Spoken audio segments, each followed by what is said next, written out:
নমস্কার বন্ধুরা, মঞ্জুশ্রী রান্নাঘরে আপনাদের সবাই স্বাগত।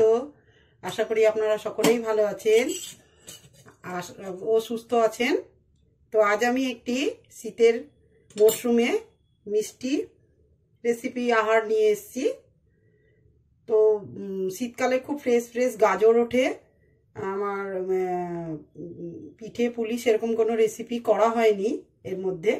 তো ভাবলাম আজকে একটা মিষ্টি খাবারের রেসিপি, মিষ্টি ঠিক নয়, মিষ্টি খাবারের রেসিপি আপনাদের সামনে তুলে ধরবো। তো তার জন্য আমি 3টে বড় সাইজের গাজর এরকম গ্রেট করে নিয়েছি। আর আমি তৈরি করব গাজরের হালুয়া। তার জন্য লাগবে দুধ, ঘি, আর আমি চিনি দিয়ে করব না, হালুয়াটা করব নলেন গুড় দিয়ে, কেননা শীতের টাইমে গুড়টাও খেজুরের খুব ভালো পাওয়া যায়। আর তার সঙ্গে 2-4টে কাজু বাদাম আমি ছোট টুকরো করে নিয়েছি, সঙ্গে 3টে এলাচ দানা আর খোয়া ক্ষীর আমি গ্রেট করে নিয়েছি। তো প্রথমেই গ্যাস জেলে কড়াই বসিয়ে দিয়েছি। কড়াইয়ে আমি দিয়ে দেব 1 থেকে 1.5 চামচ ঘি। ঘিটা দিয়ে আমি গাজরটা হালকা ভেজে নেব। তো কড়াইয়ে দিয়ে দিলাম ঘি।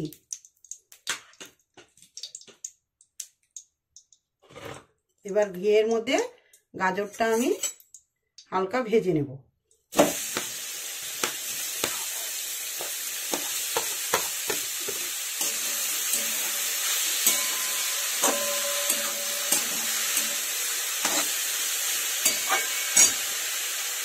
একটু ঢাকা দিয়ে 2 মিনিট আমি নেড়ে চেড়ে নিয়েছি।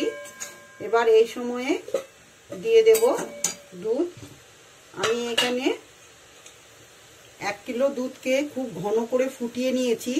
একদম দেখুন সর পড়ে গেছে, খুব ঘন হয়ে গেছে, কেননা এই হালুয়াটাতে দুধটা যত ঘন করে দেওয়া যাবে ততই তার স্বাদটা বেশি হবে। তো আমি এই সময়ে গাজরটা সেদ্ধ হওয়ার জন্য সরযুক্ত দুধ সম্পূর্ণটাই গাজরের মধ্যে ঢেলে দিলাম। দিয়ে দুধের সাথে গাজরটা ভালো করে মিশিয়ে নিতে হবে। গাজরটা গ্রেট করা আছে,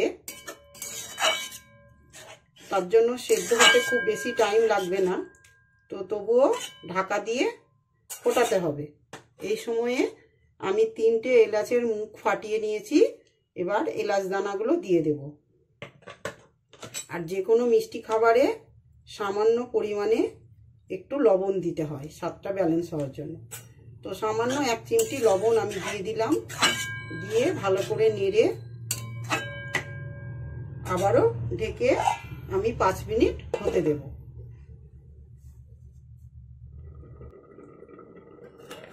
বন্ধুরা, 5 মিনিট খুব ভালোভাবে আমাদের গাজর দুধের সাথে সেদ্ধ হয়ে গেছে।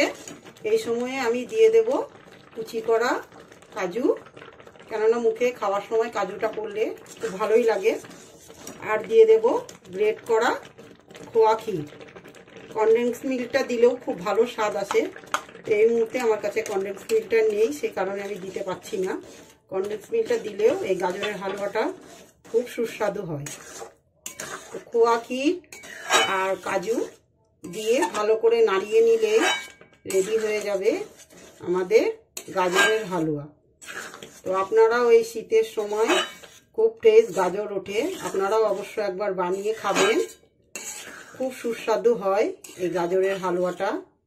তো আপনারা অতি অবশ্যই বাড়িতে এই শীতের মরশুমে একবার অবশ্যই বানাবেন।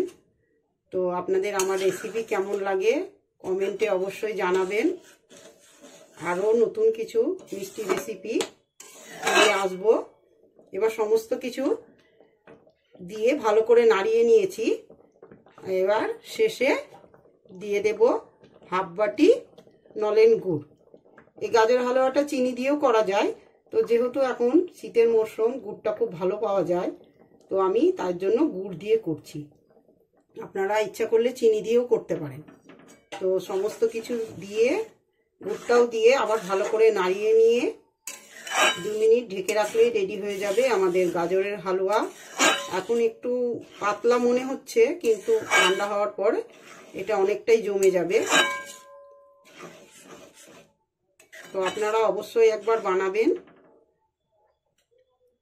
আপনারা আমার পেজটিকে ফলো করে চ্যানেলটিকে সাবস্ক্রাইব করবেন। ফিরে আসবো আবার কোনো নতুন রেসিপি নিয়ে। সকলে ভালো থাকবেন ও সুস্থ থাকবেন। ধন্যবাদ।